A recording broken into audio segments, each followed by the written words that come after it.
Meus irmãos, graça e paz a todos, estamos aqui para o segundo vídeo dessa maravilhosa obra. Alguns irmãos pediram para eu fazer o segundo vídeo. Eu estarei fazendo aqui rapidamente, mostrando mais algumas coisas dessa maravilhosa obra, Lendas Urbanas da História da Igreja. Muita gente vai achar polêmico, eu mostrei no primeiro vídeo, né? Assista o primeiro vídeo, eu mostrei o currículo dos dois autores, Michael Zweigel e John Adair. São dois eruditos em história e eles trazem aqui coisas interessantes. E eles não iriam fazer afirmações para depois serem desmentidos, né? Desmentidos. Então assista o primeiro vídeo, eu mostrei a quantidade de páginas, eu mostrei lá o sumário, mostrei o currículo dos escritores da obra. Veja o primeiro vídeo porque eu não vou mostrar aquilo que eu já mostrei no primeiro, tá? Eu quero ser mais sucinto aqui nesse segundo vídeo. O livro é dividido em 4 partes principais. Cada parte ele trata de uma coisa. E cada parte tem 10 capítulos. A parte 1, ele trata sobre lendas urbanas da igreja primitiva. Ele pega aí o ano 50 até o ano 500 depois de Cristo. A segunda parte, ele vai tratar sobre lendas urbanas do período medieval, do ano 500 ao ano 1500. A terceira parte, ele vai tratar sobre lendas urbanas da era protestante, de 1500 a 1700 depois de Cristo. E a última parte, que é a quarta, ele vai tratar sobre lendas urbanas da era moderna, que vai aí de 1700 até o século 21. Tá? Isso aqui é maravilhoso. Deixa eu pegar aqui sobre Armínio, que muita gente pode ficar em dúvida, né? Armínio defendeu ou não defendeu a ideia da perda da salvação?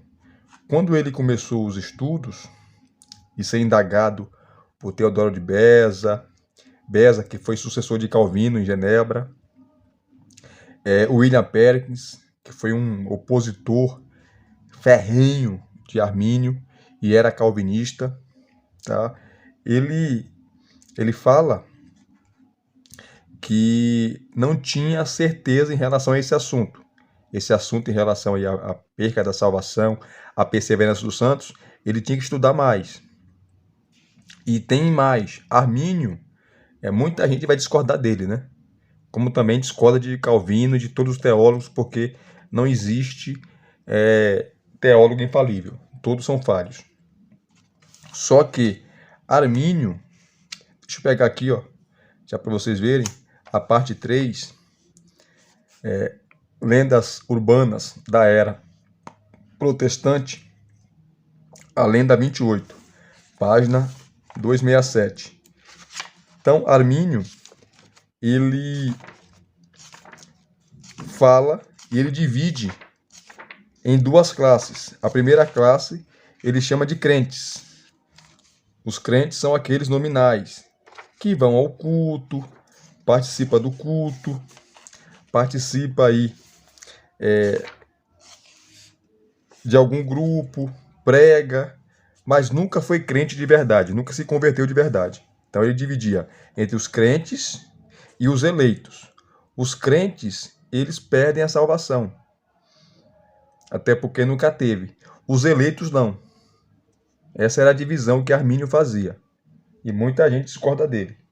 Ele também, Jacó Armínio, outro dado aqui interessante, antes de ler isso aqui para vocês, Armínio, ele deu uma definição assim: existem 3 grupos de pessoas.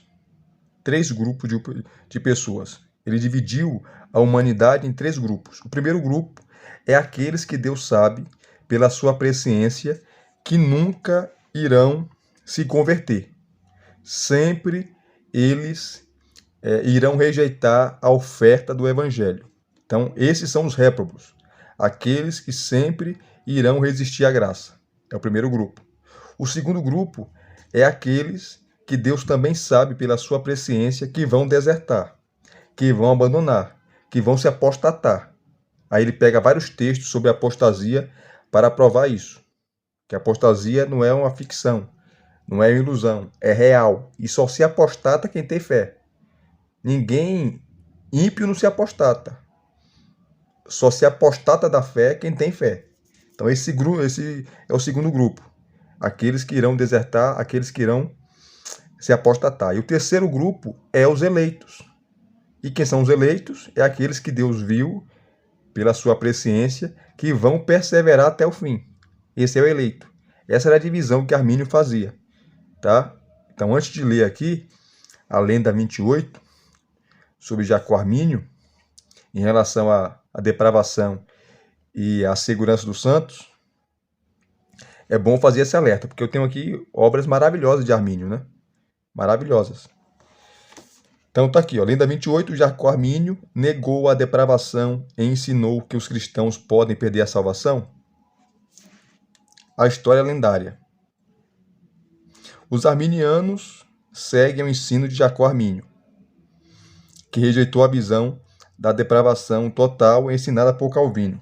Isso aqui já é uma mentira, né? Por isso que é história lendária. Armínio defendia, assim, a depravação total. Inclusive, é o primeiro ponto do calvinismo, né? E também é o primeiro ponto do arminianismo, tanto o clássico como o arminiano. Ou melhor, tanto o clássico como o wesleyano, porque o arminianismo clássico e o wesleyano são semelhantes, mas tem algumas diferenças. Inclusive, eu fiz aqui um vídeo, tá? Na série que nós iniciamos, Respondendo Escritos, falando sobre isso, as diferenças entre o arminianismo clássico e o wesleyano, tá? Então aqui é a lenda que se conta, né? A história lendária. Armínio acreditava que nós tínhamos alguma capacidade inata para cooperar com a graça de Deus, para encontrá-lo na metade do caminho, para escolher sermos salvos por nosso próprio livre-arbítrio. Isso aqui é uma mentira, né? Como eu falei, tem gente que fala isso, ensina isso, dizendo que Armínio falou e nunca leu Armínio.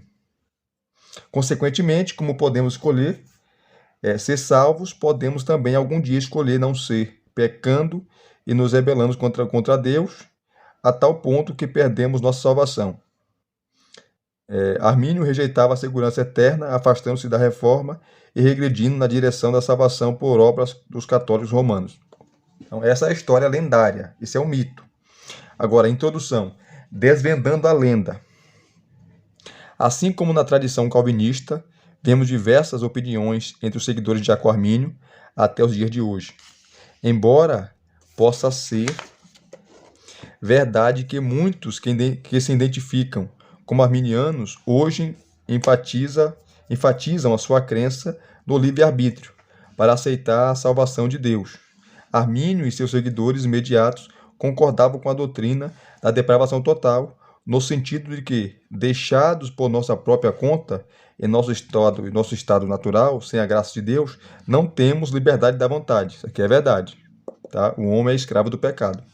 Semelhantemente, o próprio Armínio negou ter dito que cristãos verdadeiramente regenerados possam perder sua salvação, embora tanto ele quanto seus seguidores considerassem que o assunto é pouco claro na Escritura, necessitando de estudos adicionais ao invés de declarações dogmáticas.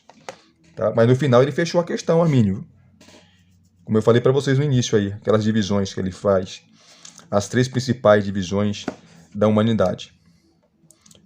Eu achava que era arminiano. Isso aqui é interessante. Ó. Eu, Mike, tenho um pequeno truque que gosto de fazer com meus estudantes de teologia. Admito que me divirto um pouco com sua crueldade sutil e inofensiva, pois pode ser um momento de ensino profundo. Eu nunca escondi minha teologia calvinista. Um cara é calvinista, o escritor aqui, né? Então, quando ensino sobre a soteriologia da reforma, a doutrina da salvação, é óbvio que quando cito Calvino, o faço de maneira bem positiva. No seminário onde lecionamos, porém, o calvinismo não é exigido pela nossa declaração doutrinária oficial, então os alunos em nossa turma variam de calvinistas de 5 pontos e batistas de livre-arbítrio completo. No entanto, o meu truque expõe alguma ignorância entre os estudantes a respeito de suas próprias posições. O que eu faço é o seguinte: projeto várias citações sobre soberania divina e livre-arbítrio por João Calvino, completas com seu retrato encarando a turma. É claro, os arminianos da classe, que geralmente já se identificaram a essa altura, não acham o raciocínio de Calvino convincente. Eu então projeto essa citação ao lado da foto de Calvino. Tá? Aí tem aqui a citação, que eu não vou ler por causa do tempo. Tá? Só dar uma pincelada. Ó. Em seu estado decaído e pecaminoso, um homem não é capaz de, por si mesmo, pensar, querer ou fazer aquilo que é realmente bom. Mas é necessário que ele seja regenerado e renovado em seu intelecto, afeições ou vontade, em todos os seus poderes, por Deus em Cristo, por meio do Espírito Santo, a fim de que ele seja corretamente qualificado para entender, estimar, considerar, querer e realizar aquilo que é verdadeiramente bom. Isso aqui é de Armínio, né? Isso aqui quem falou foi Armínio. É quando ele, tornado um participante dessa regeneração e renovação, eu considero que uma vez que ele é liberto do pecado, ele é capaz de pensar, querer e fazer aquilo que é bom, mas ainda assim não sem o auxílio contínuo da graça divina. Quem falou isso foi Armínio, não Calvino. Nesse ponto eu falo para os arminianos, ou pelo menos não calvinistas na sala. Qual a sua reação a isso? Onde você vê os problemas? Inevitavelmente, eles começam a dissecar a citação, geralmente insistindo que se apenas os regenerados, auxiliados pela graça divina, pode pensar, querer ou fazer qualquer coisa boa, então os mandamentos de Deus para crer e obedecer são vazios. Isso destrói o princípio fundamental do livre-arbítrio, sem o qual não pode existir um relacionamento real com Deus. Qual base que Deus teria para compensar os justos ou punir os perversos? Então, depois de permitir que esses estudantes analisem a citação, eu pressiono meu botão, substituindo a imagem de Calvino por uma imagem de Armínio e revelando a verdadeira fonte da citação. A própria defesa de Armínio de sua posição sobre depravação e livre-arbítrio. Como eu falei, essa frase é de Armínio, não de Calvino. Nesse momento, muitos de meus estudantes que se auto-identificavam como arminianos percebem que eles discordam do próprio Armínio sobre o papel da graça e do livre-arbítrio. Lembrando que você não pode pegar uma citação só de Armínio, né? Você tem que pegar todas as citações dele. Tá? Assim como existem calvinistas desonestos, existem também arminianos desonestos. Tá? Na obra de Luiz Berkoff, a Teologia Sistemática, vocês que têm aí a obra, pegue sobre a parte que ele trabalha sobre soteriologia. Ele vai cometer o equívoco, vai falar que os arminianos são pelagianos. Assim também como Augusto Nicodemos, que eu gosto muito de ouvir ele, é um dos maiores expositores do Brasil, grande pregador, homem de Deus. Mas ele comete um equívoco também, num dos seus livros, que agora eu esqueci o nome do livro, depois eu falo para vocês, que ele chama também o arminianismo de pelagianismo. Um homem como ele não pode falar essa asneira e baboseira, né? Que arminianismo e pelagianismo não tem nada a ver. Tá? Ó, nesse momento, papai, eles discordam, eu li aqui, eles se dão conta de que, na verdade, não são totalmente arminianos, mas um grau afastados da direção do livre-arbítrio natural. E essa citação, eu tenho aqui o livro, tá? O bloco de citação acima provém de Jacó Armínio, a Declaração de Sentimentos. Eu tenho aqui, e de fato ele fala isso mesmo. Tá? Então o livro está sendo correto na sua citação, não é tendencioso, né? Tem muito livro que é tendencioso. Então, na direção do livre-arbítrio natural, uma capacidade de crer e viver longe da graça divina. De fato, está um passo mais próximo de João Cassiano. Tá? João Cassiano,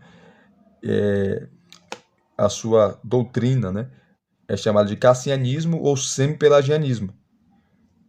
Tá?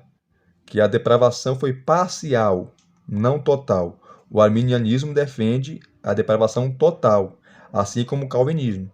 Já o cassianismo ou semi-pelagianismo defende a depravação parcial. não total. Ele cita João Calciano. De fato, estão um passo mais próximo de João Calciano do que do arminianismo. Veja o capítulo 21 sobre essas perspectivas. Depois eu vou mostrar para vocês o capítulo 21. A depravação de Armínio, que ele vai explicar o que Armínio cria, tá? Baseado nas obras de Armínio. De fato, Armínio cria a depravação total, Armínio cria na eleição, a predestinação, isso é um fato. Só que ele não entendia como os calvinistas entendiam. Mas tem muito arminiano hoje que fala que é arminiano, mas não defende aquilo que Armínio defendia.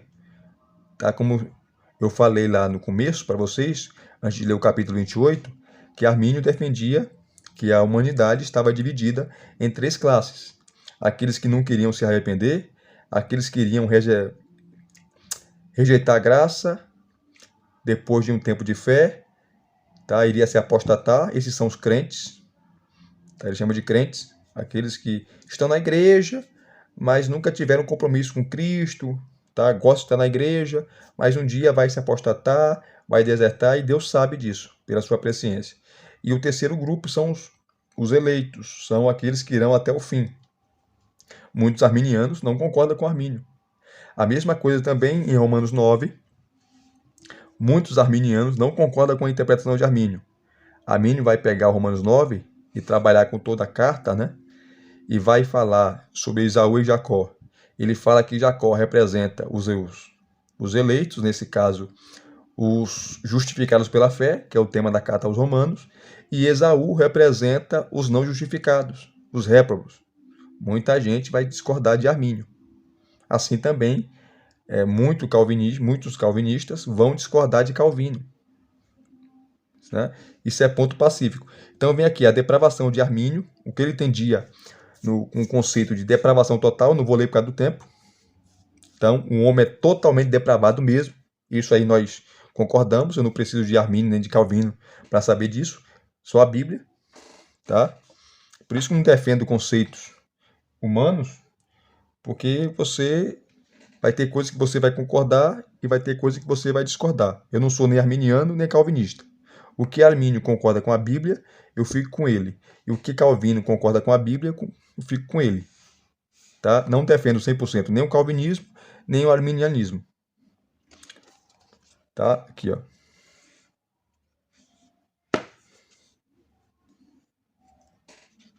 Então, aqui ele fala da singularidade, tá? E as semelhanças que tem entre o arminianismo e o calvinismo no que tange a depravação total. Ambos concordam. Depois ele vai falar a segurança de Armínio. Segurança aqui, a segurança da salvação. Tá? É muita coisa para ler. Eu não vou ler. Mas já explicando para você. Armínio cria, sim, na segurança da salvação. Tá? Que ele chamou de graça preveniente. Inclusive, a principal ênfase no arminianismo não é o livre-arbítrio, gente. É a graça preveniente, é a graça que vem antes.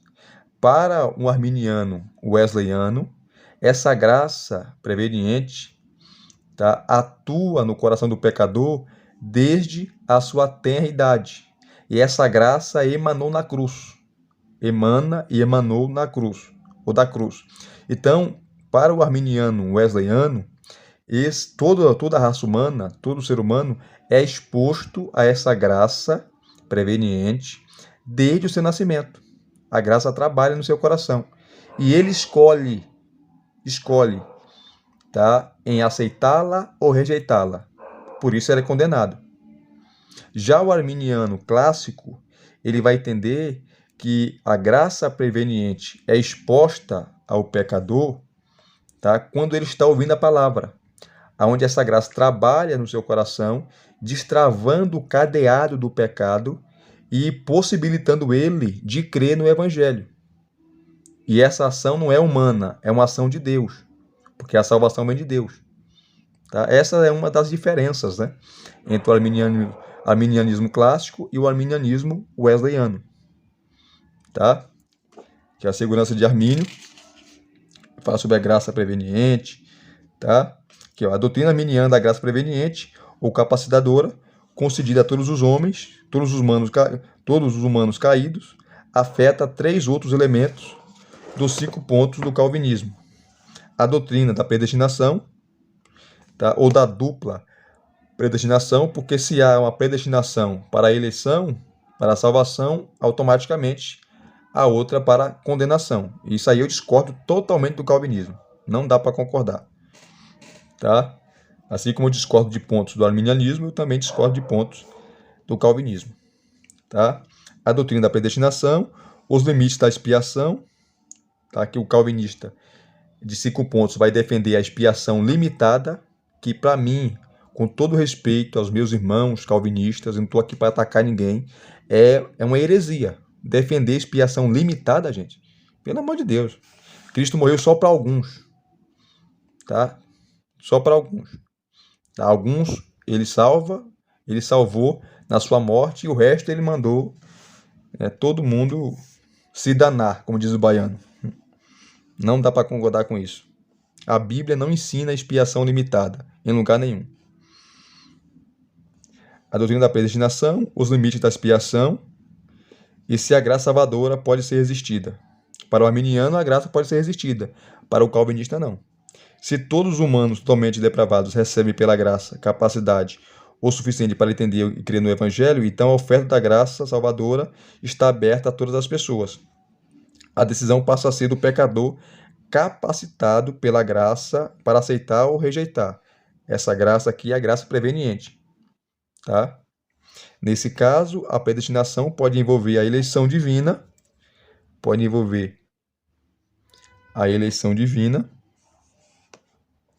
cadê? Predeterminada de Cristo e daqueles que, por meio da fé, são incorporados em Cristo, compartilhando de seu destino. Aí ele vai falar aqui da presciência, né? Que a eleição para o arminiano está ligado na presciência de Deus. Então, os salvos são eleitos segundo a presciência de Deus. Deus olha e sabe quem vai crer. Então, ele salva. Para o calvinista, não. A eleição é incondicional. Não tem presciência, não tem nada. Tá? Deus olhou na eternidade passada. Aí eu tinha que explicar para você, para não ter um tempo, sobre o supla-lapsarianismo e o infla-lapsarianismo. Vou fazer um vídeo na série Respondendo Inscritos, respondendo o que é isso. Tá? O que é supra-lapsarianismo e o que é infra-lapsarianismo. Explicando em detalhes para você. Aí ele continua aqui falando do conceito da segurança da salvação em Armínio. Tá? E ele é bem honesto aqui.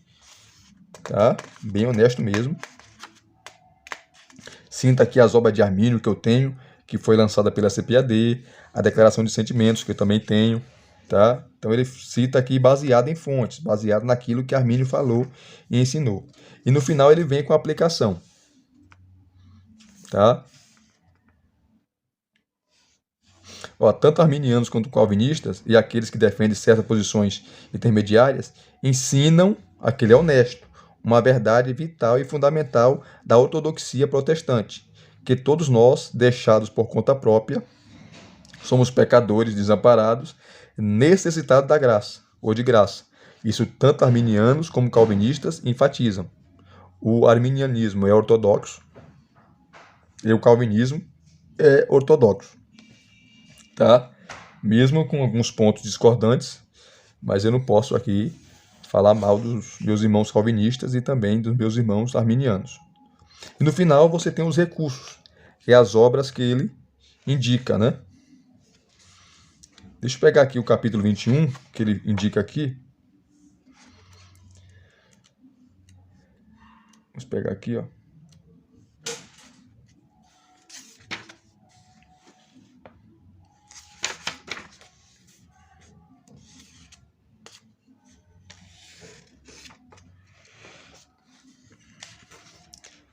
Que é a parte 3, ele pega aqui, ó, a linha do tempo da era protestante, algumas das datas abaixo são aproximadas, tá?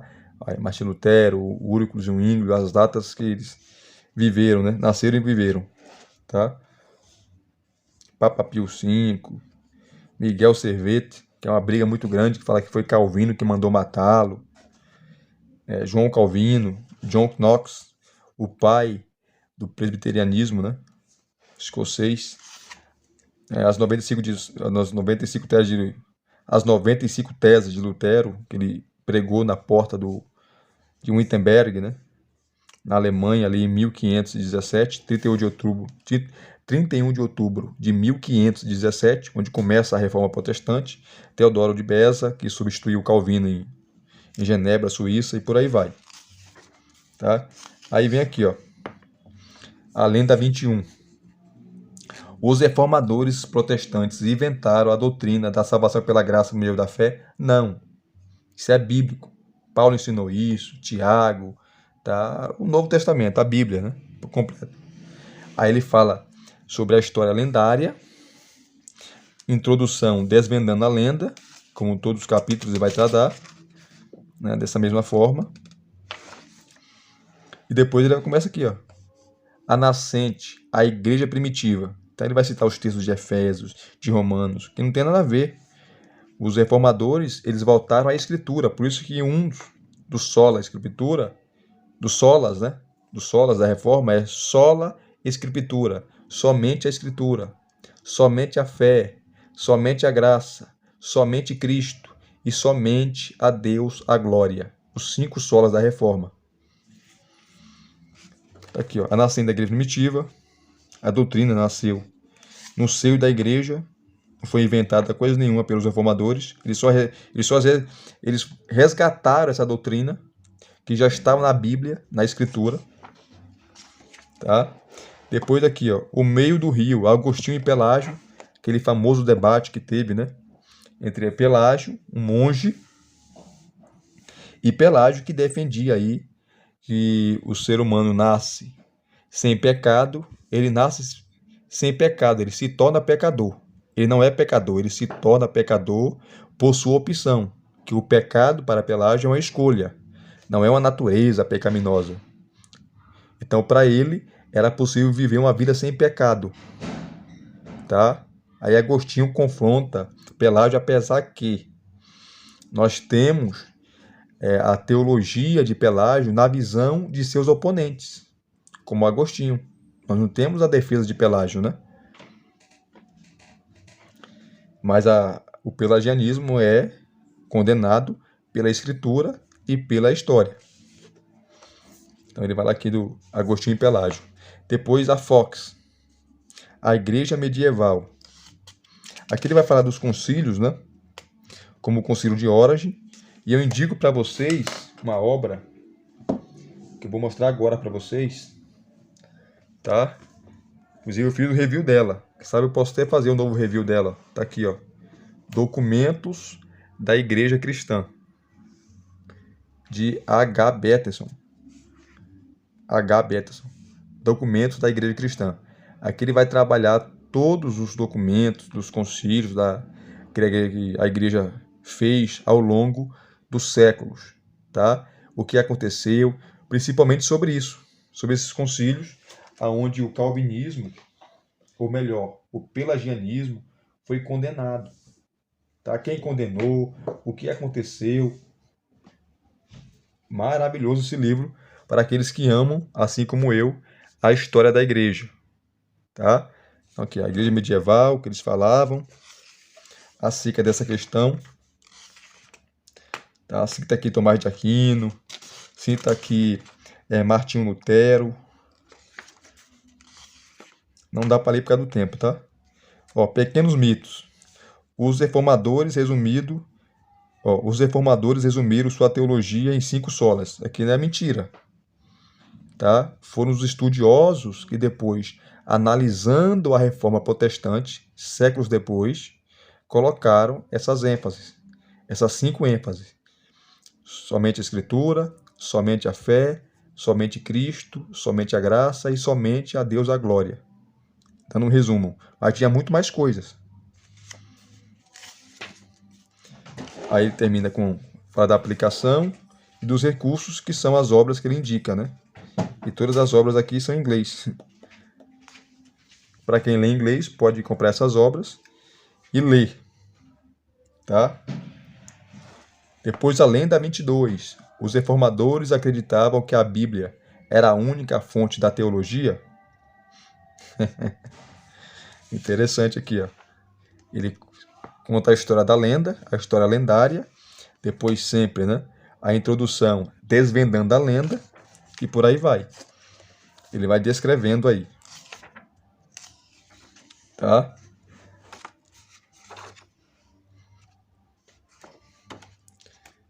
Depois ele vai pegar aqui, ó. Você pega aqui aí na parte 3. Cadê? Sobre João Calvino. Ó, João Calvino resumiu sua teologia em 5 pontos? Não. Isso aqui é uma lenda. Porque quando os 5 pontos do calvinismo nasceu para rebater os remonstrantes, que depois seriam chamados de arminianos, eu falei isso no primeiro vídeo, né? Aí você tem que pesquisar e ler sobre o Sínodo de Dort, na Holanda, onde o arminianismo foi condenado como heresia. Tá? E por que foi condenado? Porque só tinha calvinista ali, tá? No Sínodo de Dort. Então, o arminianismo não ia passar. E eles foram expulsos da Holanda, foi uma briga feia, tá? Teve até sangue, até morte teve, né? Por causa de teologia. Mas depois eles voltaram para a Holanda. Mas ali em Dort, o arminianismo, ou os remonstrantes, foram condenados. Condenados. Tá certo? Então, é um livro maravilhoso. Maravilhoso. Eu vou parar por aqui porque eu vou dar uma descansada, né? Estou gravando esse vídeo e já é... Deixa eu ver aqui a hora que estou gravando. É 11h40 da noite, no domingo. Tá? 11h40 da noite.